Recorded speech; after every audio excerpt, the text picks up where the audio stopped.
자, 안녕하세요. 네, 여러분 반갑습니다. 이렇게 오랜만에 오프라인에서 강의를 이렇게 다 같이 모여서 듣는 것도 진짜 오랜만이죠, 그죠? 이게 얼마 만인지 모르겠어요. 제가 얼마 전에 진짜 비행기를 탔는데 그 2년 만에 탄 거예요. 제주도 강의하러. 그것도 강의하러 잠깐 갔다 왔는데 비행기 탔는데 그것도 2년 만이고, 참 세상에 2년 동안 이렇게 많이 변했구나. 근데 다시 만날 수 있고 해서 지난날 여러분이 이제 지난 2년 동안 NKY에서 공부했던 모든 것들이 다 같이 시너지를 내면서 이제 갈 수 있을 거라고 생각이 듭니다. 조금 우리가 다 인생을 살면서 겪는 문제에 대해서 좀 얘기를 하려고 그래요. 오늘의 주제는 뭐냐면은 바로 좌절입니다. 좌절, 포기, Don't give up, never give up에 대해서 좀 얘기를 해보려고 해요. 포기하고 싶은 순간들 되게 많죠, 그죠? 포기의 종류도 무지 여러 가지예요. 뭐 사업을 하다 포기하고 싶다, 공부하다 포기하고 싶다, 인간관계를 포기하고 싶다. 그래서 아주 작은 것부터 큰 것까지 포기하고 싶다라는 생각이 여러 번 드는 게 되게 정상입니다, 여러분. 나만 이상해서, 나만 문제가 있어서 그래서 이 포기하고 싶은 생각이 드는 것이 아니라, 사실은 포기하고 싶은 것이, 생각이 드는 것이 되게 정상적이다라는 걸 저는 되게 많이 느껴요. 그 이유가 뭐냐 하면, 사실 우리가 포기하고 싶어라는 이전의 것을 한번 거쳐보면, 포기는 어떤 거예요? 무엇인가 도전했으니까 오는, 뒤따라오는 감정이거든요. 뒤따라오는 어떤 현상이고 감정일 수 있어요. 그래서 오늘 먼저 주제가 뭐라고요? Don't give up. 이게 오늘의 주제고, 오늘 두 분이 나오셔서 얘기해 주실 거고, 다 우리 열정대 학생이시고요.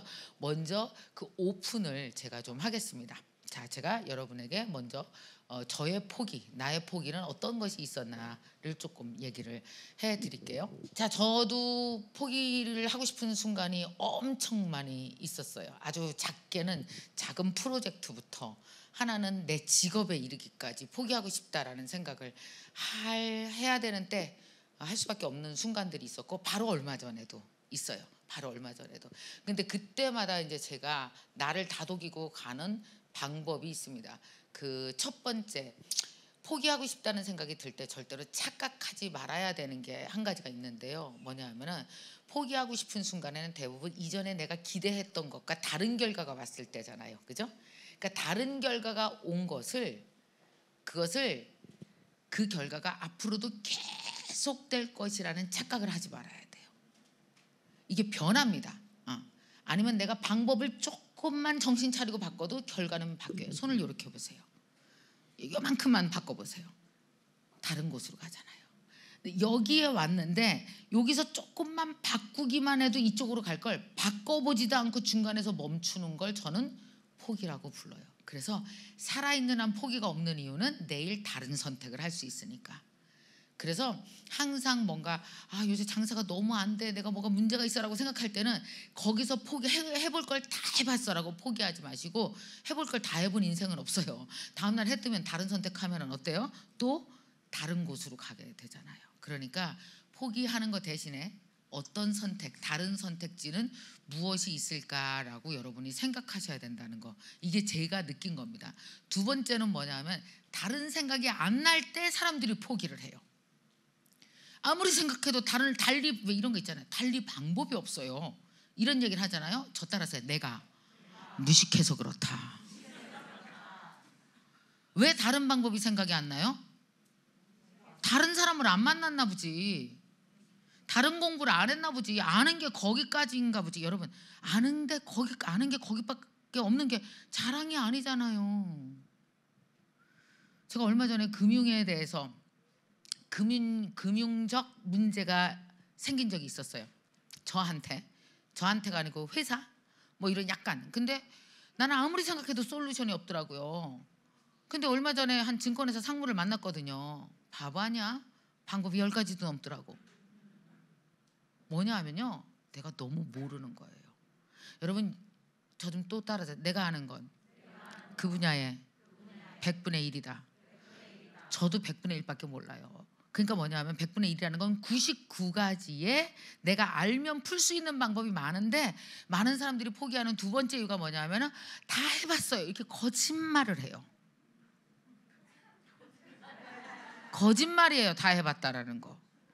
지가 아는 데까지 해봤겠지. 자기가 모르는 건 못 해봤겠지. 모르는 걸 아는 게 뭐다? 공부다. 그러니까 여러분, 공부 안 하는 사람의 사업은 항상 사이즈가 요만합니다. 그리고 그까지도 다 못 해봐요. 왜? 내가 아는 만큼 사람들은 새롭게 시도할 수 있거든요. 그러니까 다 해봤는데 안 돼요라고 포기하는 건 그건 거짓말이다. 그래서 여러분, 가만히 생각해 보면 내가 하는 포기의 많은 부분이 내가 잘 몰라서 포기하는 거예요. 진짜로 포기해야 돼서 포기하는 게 아닌 경우가 너무나 많다는 거예요. 세 번째, 또 제가 나를 통해서 내가 깨달은 건 뭐냐면, 내가 포기하려고 했을 때 예를 들어서 잠시 쉬었어요. 잠시 쉬고 나서 그냥 책 읽고 밥만 먹고 그냥 있었어. 여러분, 이게 좌절이에요? 이게 포기예요? 아니요. 시작. 쉬는 거지. 재충전이지. 여러분, 어떤 포기는 재충전이 필요할 때, 내가 너무 번아웃이 돼서 재충전이 필요할 때 마치 재충전하라는 신호처럼 오기도 해요. 만약에 여러분이 예를 들어 떡볶이집을 했어. 너무 안 돼. 그 동네에서 해볼 거 다 해봤는데 안 돼. 시작. 거짓말이다. 네가 아는 데까지만 했을 거야. 공부를 안 해서 뭘 더 해야 될지 모르는 건 자랑이 아니야. 그건 더 노력해야 되는 거야. 그리고 오늘은 아닐지 모르지만 내일은 다른 선택을 할 수 있기 때문에 오늘 좌절은 또 거짓말일 수도 있어.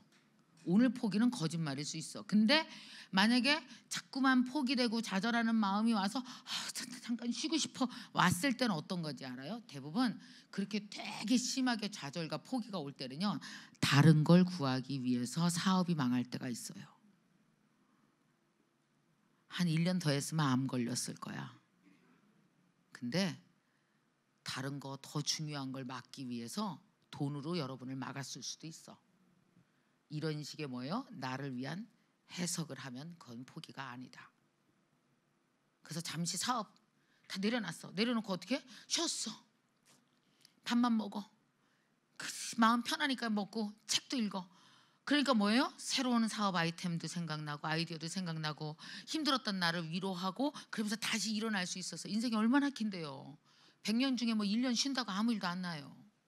근데 우리는 아무 일도 안 나는 그 1년을 포기라는 이름과 좌절이라는 이름을 굳이 창의적으로 붙여서 어떻게 하면 나를 괴롭히나. 응?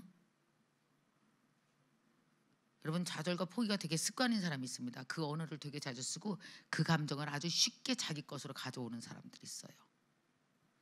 좌절과 포기는 그렇게 유행과 가사처럼 함부로 가져오시면 안 돼요. 다른 해석할 방법이 3가지나 있더라고요. 저도 이걸 많이 겪어봤는데 아까 얘기한 3가지가 있더라고요. 오늘 좌절이야? 그럼 아니야. 내일은 또 다른 선택을 할 수 있어. 해보는 데까지 다 해봤어요? 아니야. 거짓말. 지가 아는 데까지 해봤겠지, 바보. 내가 모르는 데서 솔루션이 있을 수 있을 텐데 이건 빨리 좌절과 포기라는 말을 붙이면은 안 돼. 그리고 내가 지금 좌절과 포기로 인해서 잠시 쉬는 건 그보다 더 본질적이고 중요한 걸 구하기 위해서 아마 이 사건이 왔을 거야. 이 사건 뒤에 나는 다른 사건으로, 다른 경지로, 다른 국면으로 옮겨갈 거야. 이렇게 해석하는 거예요. 여러분, 사람은 해석하는 거에 따라서 너무나 많은 것들이 달라지는 것 같거든요.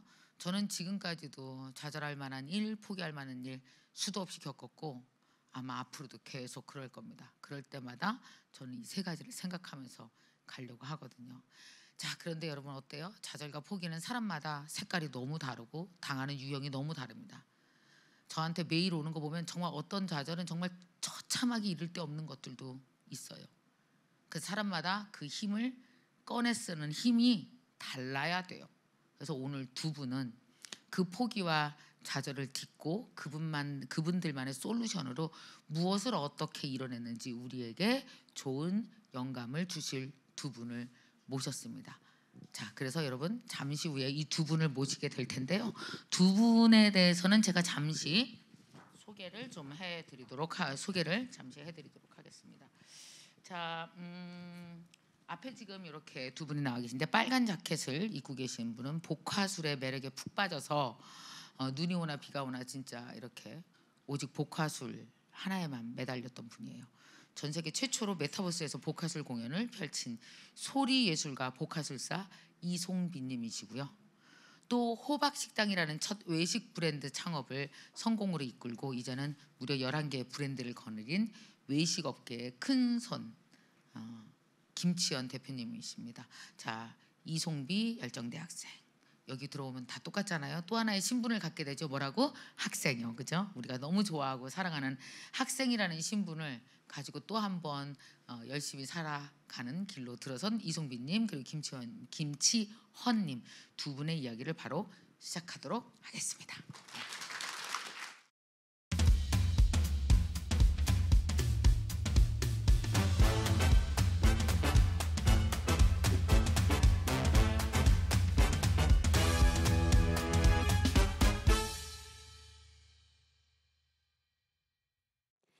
안녕하세요. 핑퐁 복화술사 이송비입니다. 저의 파트너 또 여사님을 소개합니다. 또 여사님, 일어나서 소개하세요. 아이고, 야야야, 내 나이가 어때서 공부하기 딱 좋은 나이인데 짜가전전 짜가자가전전. 여러분 안녕하세요. 아이고, 박수도 잘 치네. NKYU 열정대학 홍보대사 또 여사입니다. 아이고 좋다. 또 여사님, 그래 누구 맘대로 NKYU 열정대학 홍보대사가 되셨어요? 내 맘대로지. 니 모르나? 우리 그거 했다 아이가. 딱긴 딱 같이 했다. 딱 1년간 김미경 따라하기. 1년간 지대로 따라하면 뭐가 돼도 안 된다 않카나. 우리 그때 했는 거 해볼까? 네 좋습니다. 딱긴 딱 빰빰 딱긴 딱 빰빰 딱긴 딱 열정대학. 와! 아이고, 네 요새 여기 앉아 계신 아름다우신 김미경 학장님 덕질한다고 바쁘다 바빠. 네 덕질하신다고 바쁘시다고요? 좋습니다. 오늘 기회를 드릴 테니까요. 덕질을 제대로 한번 해보세요. 좋지. 기회는 있을 때 딱 잡아야 된다. 김미경 학장님 덕질하기 첫째. 김미경 학장님은 우리에게 꿈을 주셨다. 그냥 누구누구 엉아로 이름도 빚도 없이 살아갈 때 가슴 뛰는 삶을 살게 해줬다 아이가. 맞지? 네 맞습니다. 그런데 또 여사님, 또 여사님은 인형이시잖아요. 인형은 심장이 없나? 내 심장 소리가 아니고 네 심장 소리인갑다. 네 맞습니다. 그리고 또 뭐가 있을까요? 두 번째, 20살 우리에게 젊음을 선물해줬다. 두 번째 20살. 네 맞습니다. 제가요 두 번째 20살이라는 말을 들었을 때 정말 설렜잖아요. 나도 설렜다. 그리고 셋째, 치료를 해주셨다. 절망으로 우울증에 딱 걸려가 집구석에 딱 처박혀 있는 사람들을 세상 속으로 안내했다. 니도 그랬잖아. 내가 모른 척해서 그렇지 다 봤다. 울다가 학장님 강의 듣고 더 울대. 강의가 억수로 슬펐던 것 같지. 맞나 미경아? 잠깐만요. 학장님께 미경아. 아이고 내가 세상에서 제일 존경하는 사람한테 반말했다. 인형의 특권이다. 네 맞습니다. 그런데 슬퍼서 운 건 아니고요. 저에게 주신 메시지 같아서 감동의 눈물을 흘렸죠. 맞다. 감동이지. 강의 자체가 감동의 도가니탕이다. 네 맞습니다. 또 뭐가 있을까요? 넷째, 잘 들어라. 김미경 학장님이 새벽을 깨우리로다. 내가 요새 수학여행에 모닝 짹짹이기 때문에 시끄러워가 잠을 못 잤다. 모닝! 모닝! 아이고 잘한다. 이 모닝 짹짹이들아 네, 좋습니다. 도의사님, 그런데 죄송하지만요. 왠지 조성할 일은 없고 오늘 주인공은 도의사님이 아니라 내가 주인공이 아니라고. 내가 너무 나댔나? 네, 아닙니다. 오늘은요, 저의 이야기를 해볼까 합니다. 갑자기, 아이고, 갑자기 억수로 숙여내시네. 암튼 여러분, 지 이야기를 하는 게 이 세상에서 최고로 어렵다 카데이. 박수로 응원해 주이소. 동기부.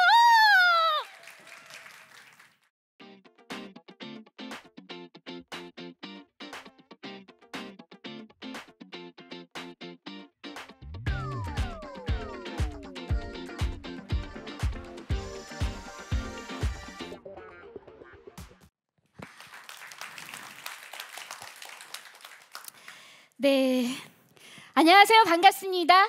소리를 던져 마음을 울리는 소리 예술가 핑퐁 보카술사 이송비입니다. 네, 저는 보카술사이기 때문에 저를 가장 잘 나타낼 수 있는 방법이 보카술이라 보카술로 제 소개를 열었습니다. 여러분, 보카술 공연을 실제로 보신 적 있으신가요? 네.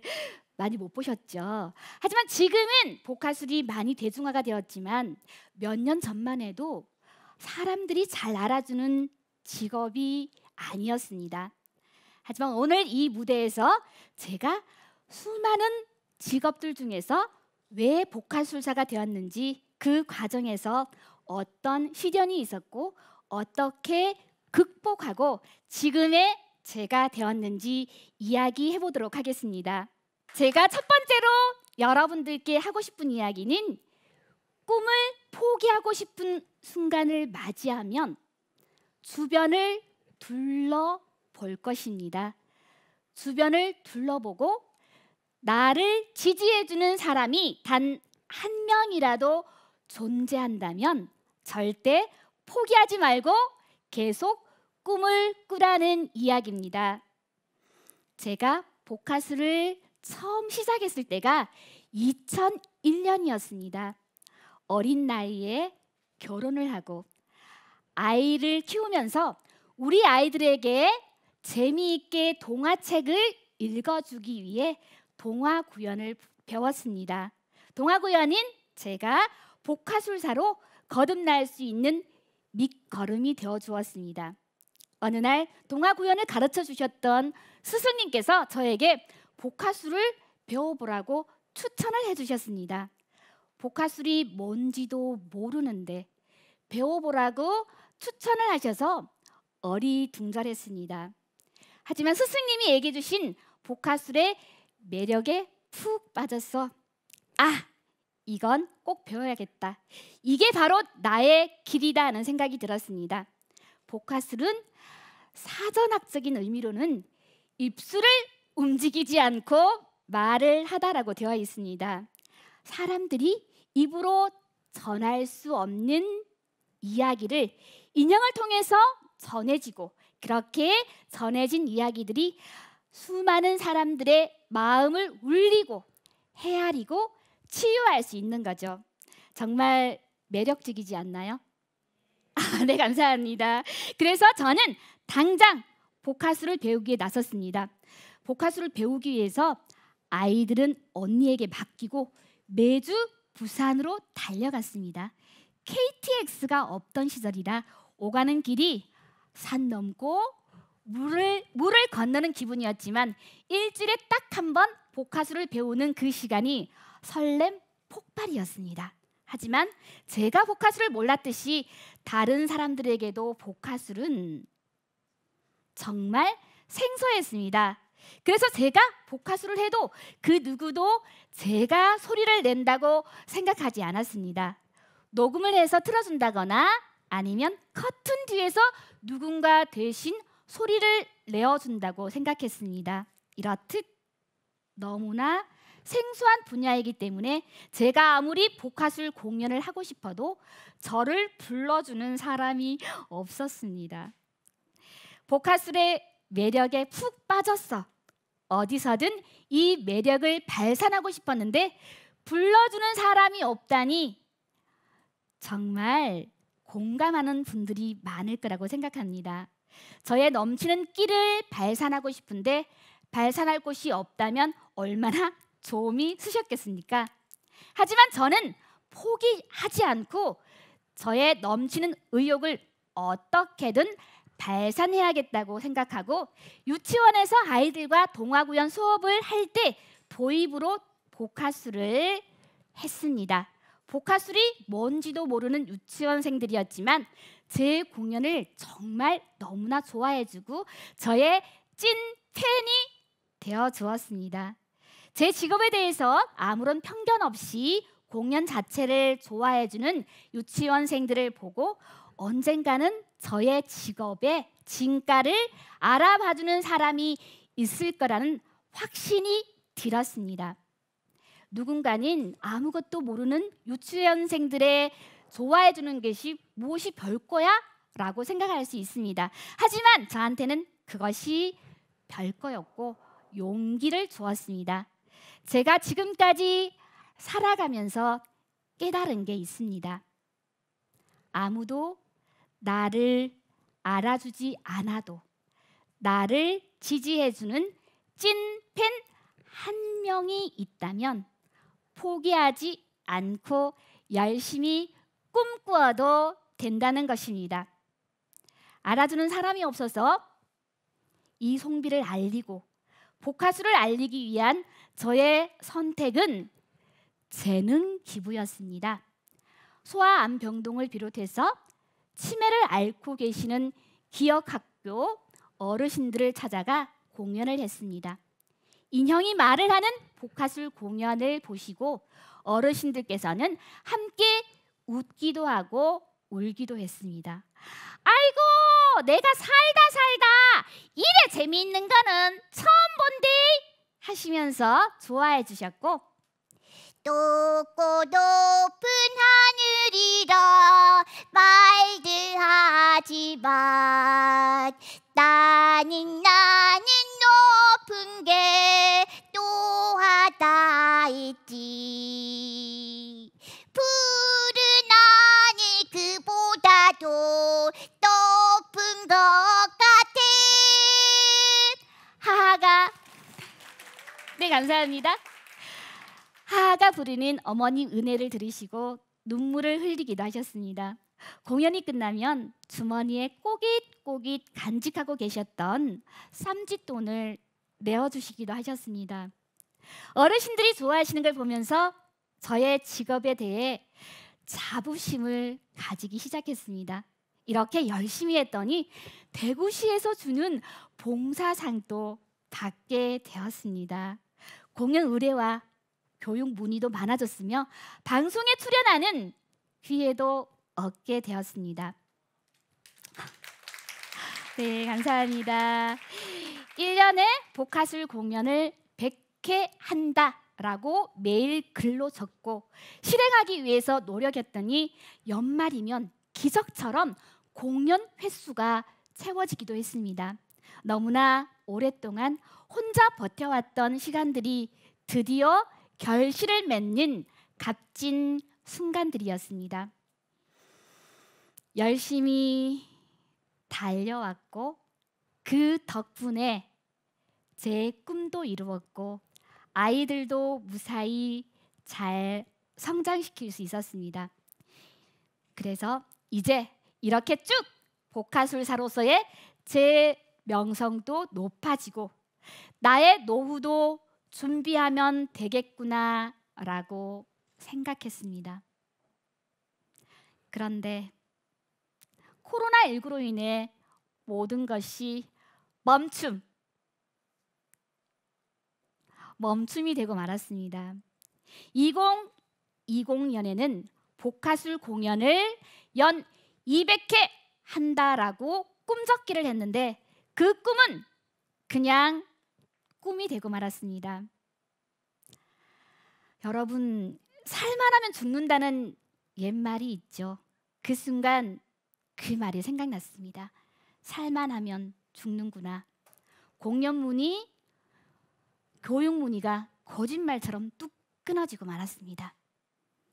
제가 두 번째로 여러분들께 드리고 싶은 이야기는 인생의 최대의 슬럼프를 맞이했을 때 나의 마음가짐을 어떻게 하냐에 관한 이야기입니다.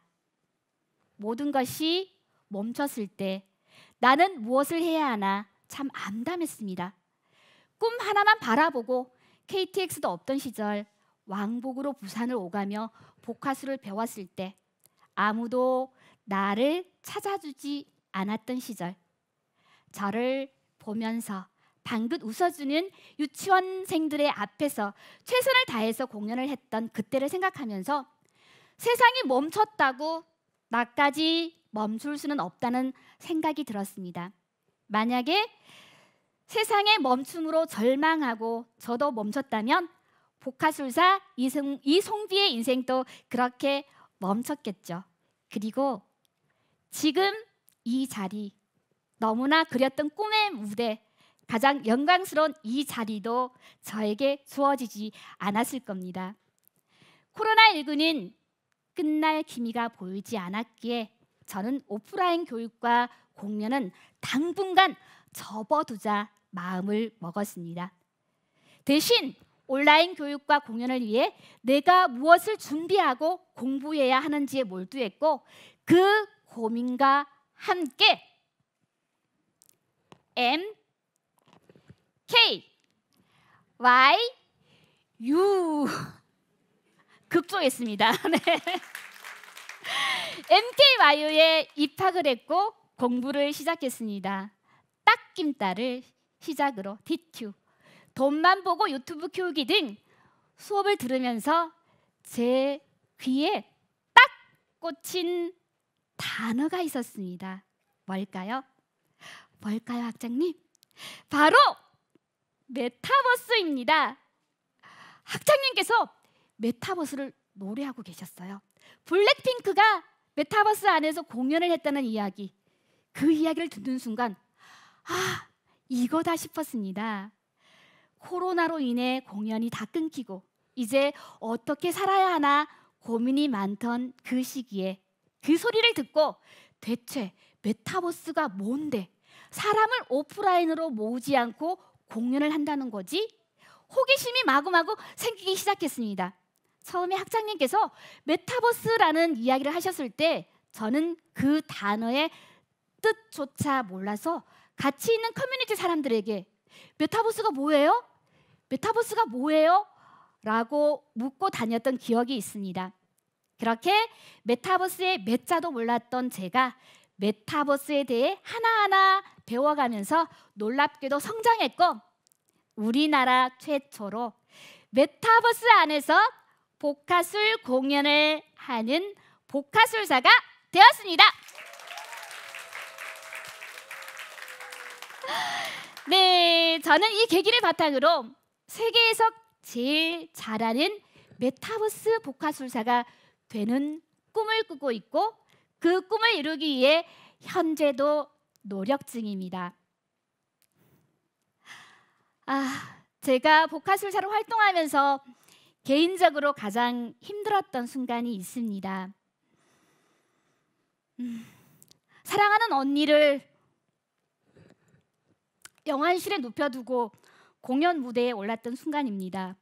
세상에서 처음 느껴보는 고통 속에서 관객과의 약속을 저버릴 수가 없었기에 저는 빨간색 자켓을 입고 공연을 했습니다. 바로 이 옷이에요. 무슨 정신으로 그 공연을 끝냈는지 기억은 없지만 하루하루 성실하게 관객과 소통하며 쌓아온 저의 프로의식을 저 스스로 느꼈던 순간이었습니다. 김미경 학장님이 조금 전에 말씀하셨잖아요. 앞으로도 힘든 순간은 올 거라고. 저도 힘든 순간이 올 거라고 생각합니다. 앞으로도 살만하니 죽겠구나라고 생각이 드는 순간이 또 올 수 있겠죠. 하지만 저는 끝까지 Don't give up입니다. 다 함께 외쳐볼까요? 하나, 둘, 시작! Don't give up! 네, 오늘 하루 최선을 다해서 살아온 나는 아무리 큰 시련이 와도 절대 흔들리지 않고 또 그 시련을 극복할 수 있을 거라고 생각합니다. 나이가 많아서 할 줄 아는 게 없었어 라는 이유로 망설이고 있는 분들께 전하고 싶습니다. 1년 후, 5년 후 그때 할 걸 후회하지 마시고 지금 바로 시작하세요. 오늘부터 1일입니다. 감사합니다.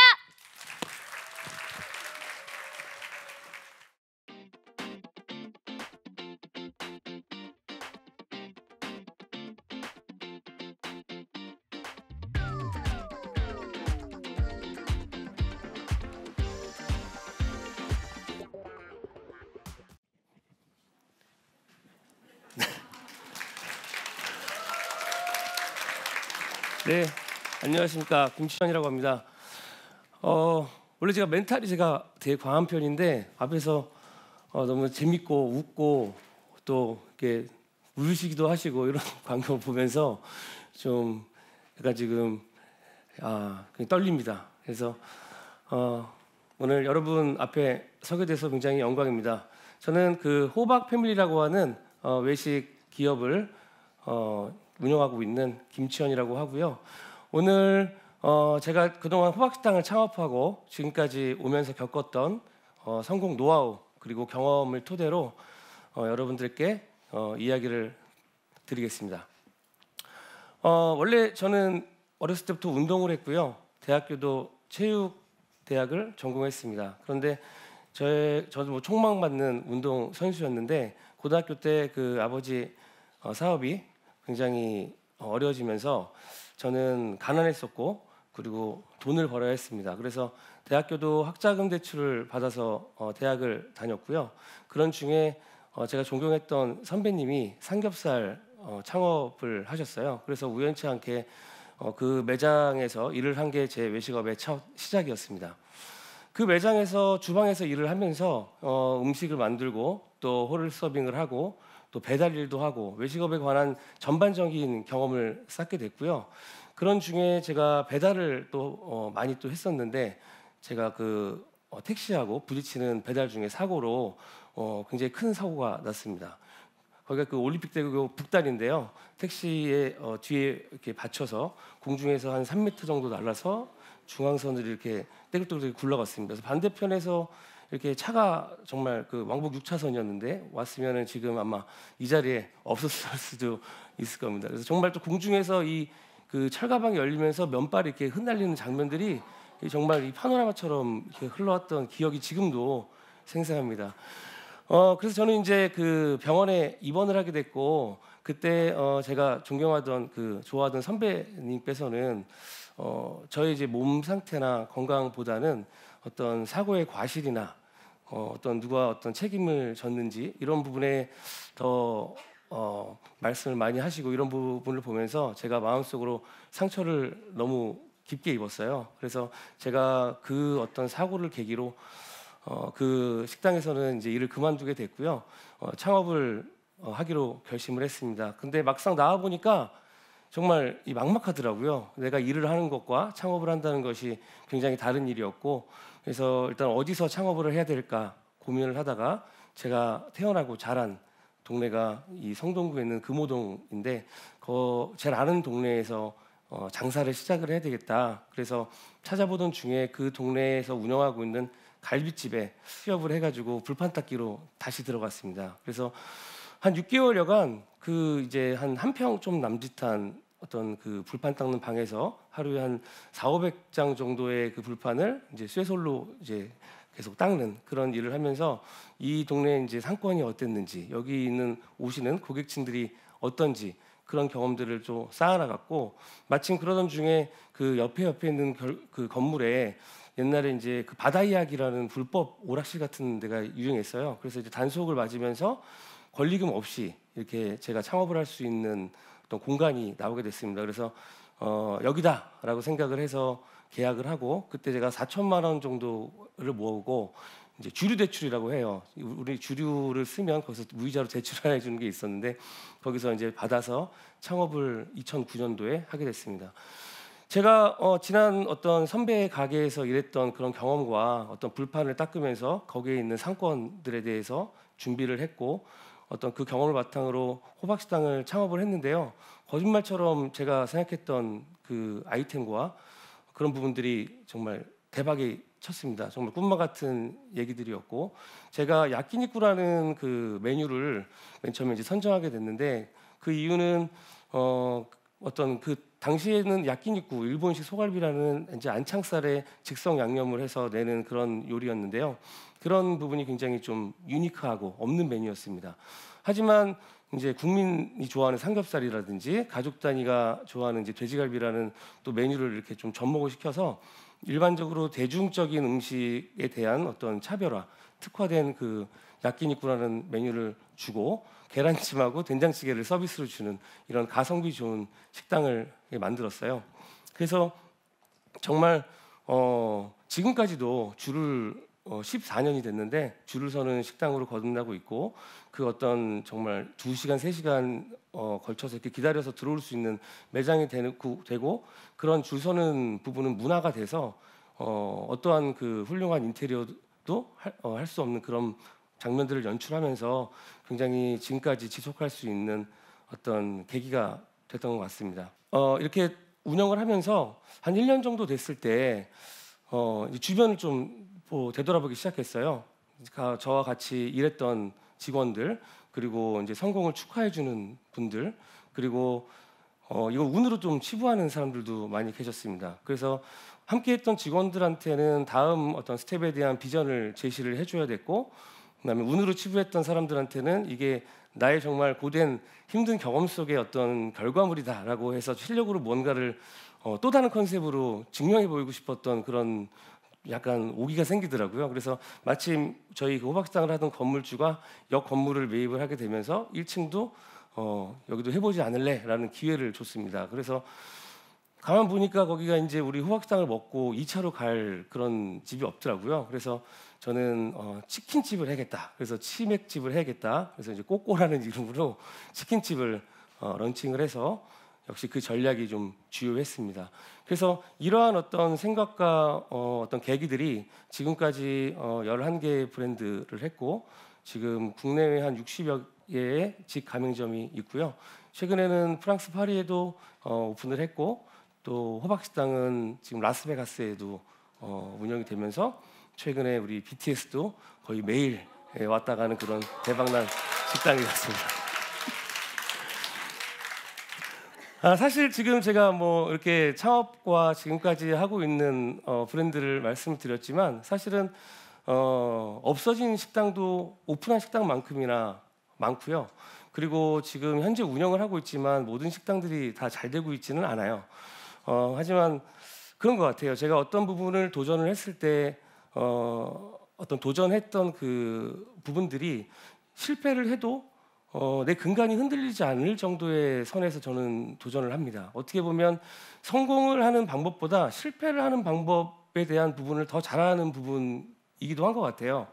그래서 실패 없는 도전은 없다고 저는 늘 생각을 하고 있는데 실패에 대한 두려움을 어떤 관점에서 보느냐 우리가 리스크라고 흔히 얘기를 하잖아요. 근데 일반적으로 리스크는 성공을 하기 위한 시행착오를 점검하는 과정이지 이 포기하기 위해 만드는 어떤 과정이 아닌 거거든요. 근데 어떤 분들은 이런 리스크를 두고 그래서 나는 못해 어떻게 보면 자기 합리화를 시키면서 냉소주의에 빠져서 그 도전을 마치 하지 않고 그 자기 합리화에 정당화를 시켜서 이조차 하지 않은 분들도 계시더라고요. 그러면 이런 어떤 기본적인 관점과 태도에서는 결코 성공이라는 단어가 따라올 수 없다고 생각을 하고 있습니다. 그래서 어떤 부자든 가난하든 우리가 시간이라는 부분 앞에서는 다 동일하잖아요. 그래서 이 시간을 우리가 어떻게 활용하고 그 시간에 우리가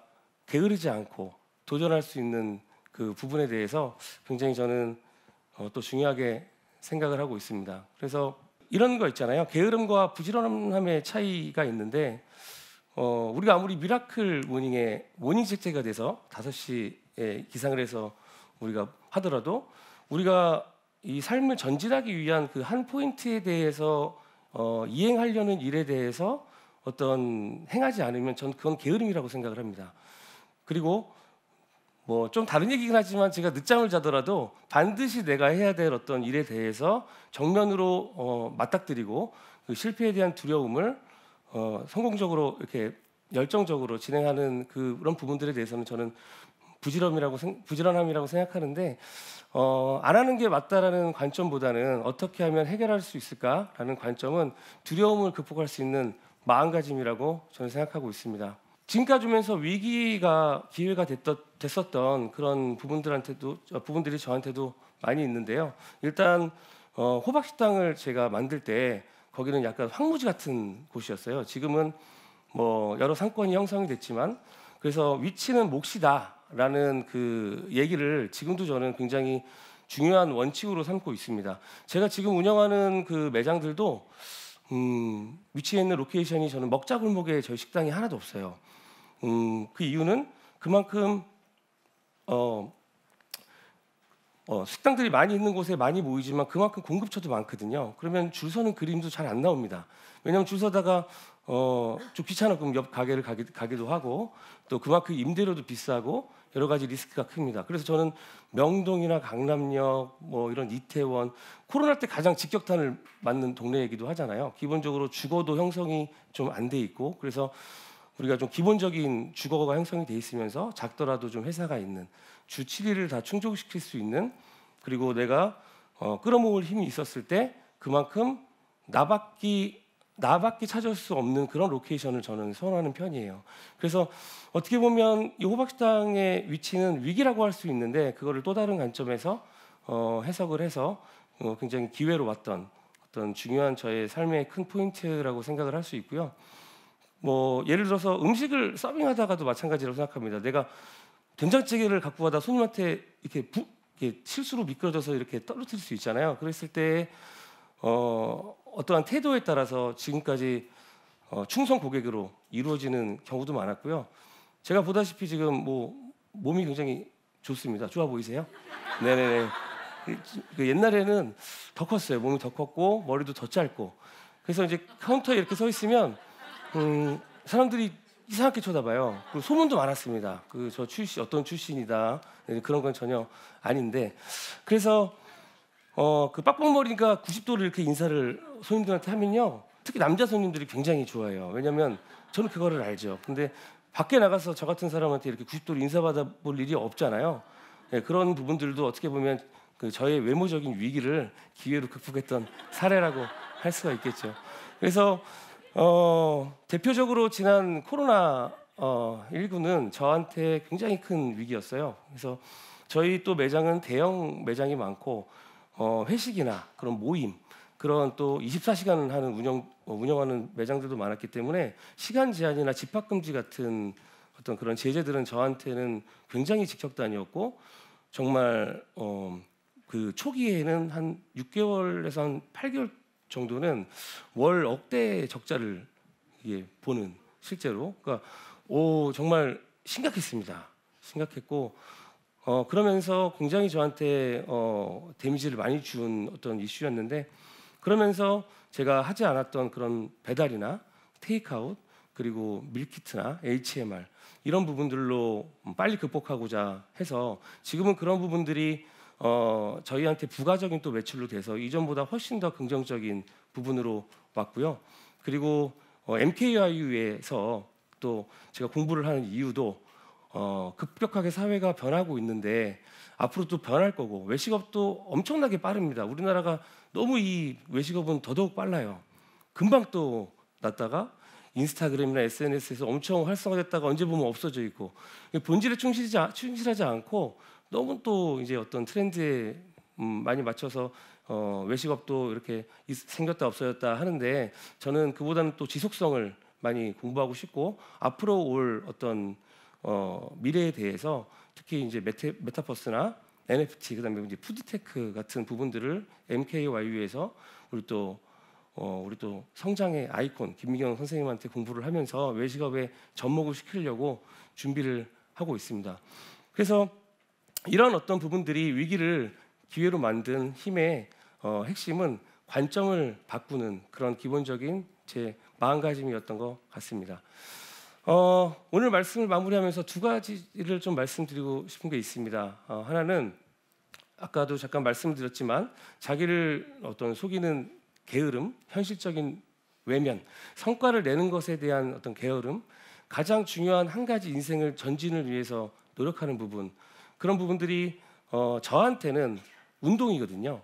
운동이 어떤 인생의 성장해 나가는 과정하고 저는 굉장히 흡사하다고 보고 제 자신을 가꾸고 제 어떤 갖고 있는 코어를 흔들리지 않게 하는 그런 부분인 것 같아요. 왜냐하면 운동을 하면 고통이 수반되거든요. 근육이 파괴되어야지 그 부분을 회복하면서 몸이 좋아지고 근육이 생기고 붙는 겁니다. 그래서 이 성장하는 그 운동에 대해서 운동을 하면서 몸이 성장하는 이런 과정과 이 어떤 인생과 성장과 같은 저는 맥이라고 생각을 하고 운동을 하고 내 체력을 최상의 상태로 함으로써 현재 제가 가장 중요한 일들을 자신감으로 정면으로 돌파하고 그런 부분들이 저의 성장의 원동력으로 된 것 같고 그게 곧 부지런함이라고 저는 생각을 합니다. 두 번째로 습관의 중요성인데요. 하루를 어떤 습관으로 만들어가는지가 저는 굉장히 중요한 것 같아요. 그래서 개개인마다 어떤 습관에 대한 부분들은 만드시는 어떤 기준은 다 다르시겠지만 저는 주변에서 굉장히 바쁘다고 말씀을 해요. 뭐 만나는 사람도 많고 뭐 많은 일들을 한다고 생각을 하시지만 저는 저만의 시간을 굉장히 많이 갖는 편입니다.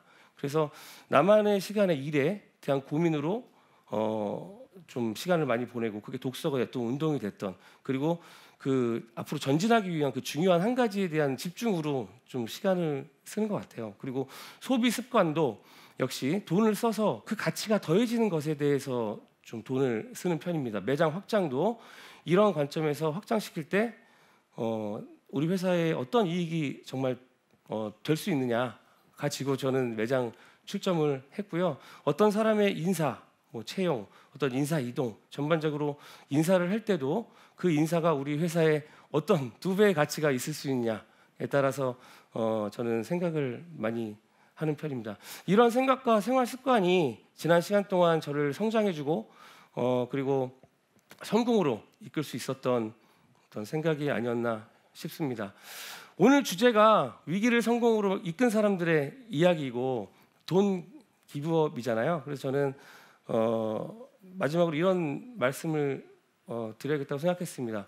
포기는 죽기 직전에 나 할 수 있는 말이라고 생각합니다. 처한 환경과 저 또한 그랬고 지금도 수많은 풍파가 있고 최근에 또 이제 코로나19라는 어떤 어려운 일도 저에게는 굉장히 어려운 위기였지만 고등학교 때 저희 아버지가 사업이 힘드셨지 않았으면 저는 지금처럼 어떤 이런 절실함이 없었을 거고 첫 식당에서 그 선배의 어떤 버림과 상처가 없었다면 제가 창업에 대한 어떤 결심도 할 수 있었을까 생각이 좀 듭니다. 그러한 위기들이 저한테는 또 다른 기회로 만들어졌던 계기인 거고요. 그런 부분들이 생각을 바꾸고 또 움직였을 때 좋은 어떤 부분으로 갈 수 있는 중요한 핵심적인 생각이라고 생각을 합니다. 제 얘기가 어떻게 들으셔서 잘 모르겠습니다. 제가 사실 많은 분들 앞에서 좀 떨리고 또 좀 두서가 없었지만 깊이 좀 도움이 되는 부분이었으면 좋겠고요. 지금까지 제 말씀을 들어주셔서 진심으로 감사드립니다.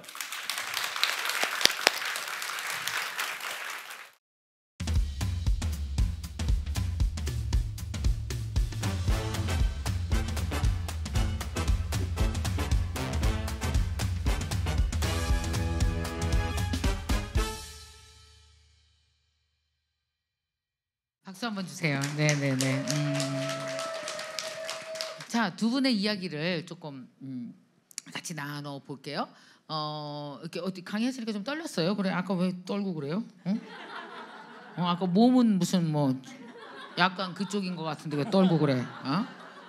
안녕하십니까 뭐 이러면서 떨고. 특히 다 여자분들이시잖아요. 네네네. 뭐 이렇게 성별에 대한 어떤 여자라서? 네, 그래서 많이 떨렸습니다. 네. 네. 아마 그 여러분 호박 패밀리 그러면 눈에 좀 익으신 분들은 아 우리 회사 우리 학교 뭐 행사할 때 많이 협찬했던 회사야 이거 기억나시나요? 홍보를 제대로 하신 거 맞나요? 내가 안 한 거야? 뭐 외식 상품권 이런 거 드렸었는데 더 줘야겠다. 더 줘야겠다. 어째 분위기가 더 주면 막 우리가 많이 홍보해 줄게요. 알겠습니다. 알겠죠? 더 주면은 자 또 그 어떠셨어요? 강의해 보시니까 강의하는 거랑 보카술이랑 다른가요?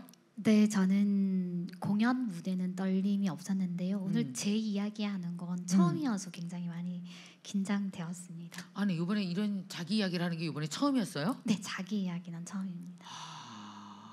그랬구나. 감사합니다. 좋아요. 그러면 앞으로 어때요? 강의해 보시니까 앞으로 계속 해야겠다 이런 생각이 좀 들어요? 약장님의 강의를 제가 열심히 듣고 네. 우리 약장님의 발 뒤꿈치에 따라간다면 한번 무대에 서보는 용기를 가져보도록 하겠습니다. 네. 좋습니다. 고맙습니다. 제가 여러분께 아마 그런 이야기를 한 적이 있어요. 그 뭐냐면은 스피치는 항상 누구에겐가 두 번째 직업을 그냥 가져다 준다. 기억나시나요?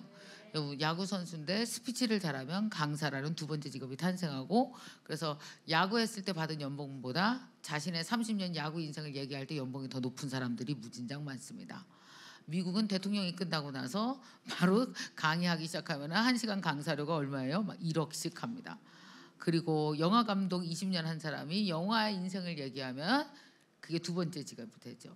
한의사 했던 사람이 한의사의 경험을 이야기를 하고 강의를 할 수 있으면 두 번째 직업이 되고 그래서 사실은 두 분 다 마찬가지예요. 뭐 호박 패밀리를 운영하면서 어떤 노하우를 뭐 외식업 CEO들을 대상으로 강의를 지속적으로 할 수 있다면 꼭 돈이 아니라 두 번째 직업이 생기는 거죠. 어떤 직업이 생기는 걸까요? 나의 자존감이 나이 들어서도 계속 지켜줄 수 있는 직업이 생겨요. 그래서 제가 스피치는 이렇게 공부를 하고 익혀놓으면은 평생 두 번째 직업을 가질 수 있는 찬스다 이렇게 계속 말씀을 드렸는데 두 분이 이제 지금 오늘 이번을 기회로 해서 계기로 해서 자신의 이야기를 얘기하는 강사라는 직업이 하나가 더 동기부여 강사라는 직업이 하나 더 추가되기를 바라겠습니다. 네, 너무 좋은 것 같아요. 네, 이제는 여러분의 질문을 받아서 두 분께 여쭤볼 텐데 누가 좀 질문해 주실 분 계십니까? 궁금하신 점. 저 질문하시면 뭐 외식 상품권 이런 거 바로 나가는 걸로 그래 여기 맨 앞에 까만 옷 입으신 분 네 마이크 주세요. 저는 김치현 대표님께 여쭤보겠습니다. 김치현 대표님 네 앉아서 하나요? 네네 아까 그 말씀 중에 관점을 바꾼다라는 말씀을 하셨어요.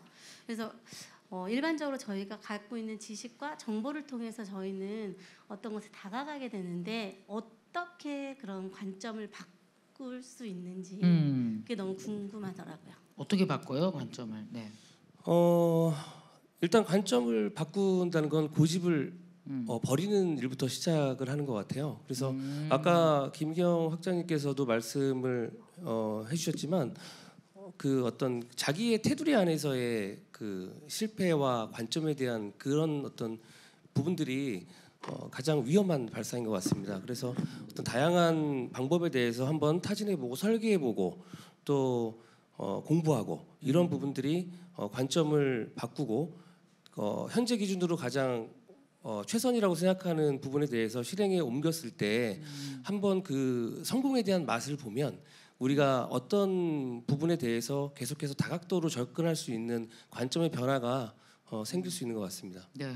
그러네요. 관점의 변화도 한번 거기에 대한 성공을 한번 스스로 경험해 봐야 돼. 그 관점을 바꾸는 게 얼마나 중요한지 말씀해 주셨습니다. 자, 그러면 호박 패밀리 외식 상품권 5만 원짜리? 10만 원짜리? 얼마 줘요? 얼마?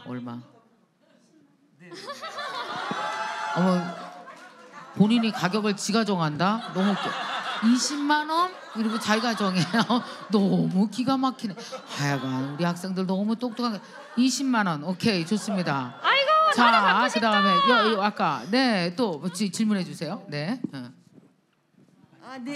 네. 안녕하세요. 네. 네. 저는 이승빈님한테 여쭤보고 싶어요. 복화술에 대해서 오늘 듣다 보니 관심이 많이 생겼거든요. 그래서 혹시 어디 뭐 강의를 어디서 받을 수 있는 건지, 현재 하고 계신 데가 있으신 건지. 배울 수 있어요?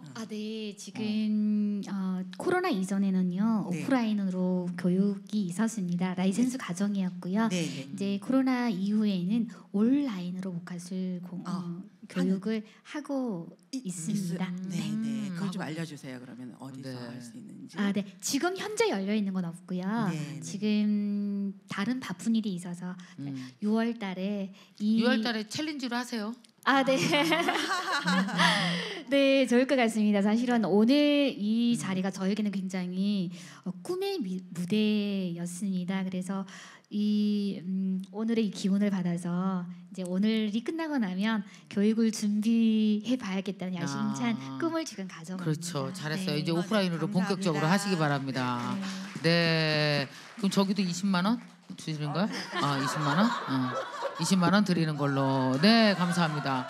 자, 그럼 기왕에 우리가 왔으니까 우리 복화술 한번 배워보고 싶은 생각 안 해봤어?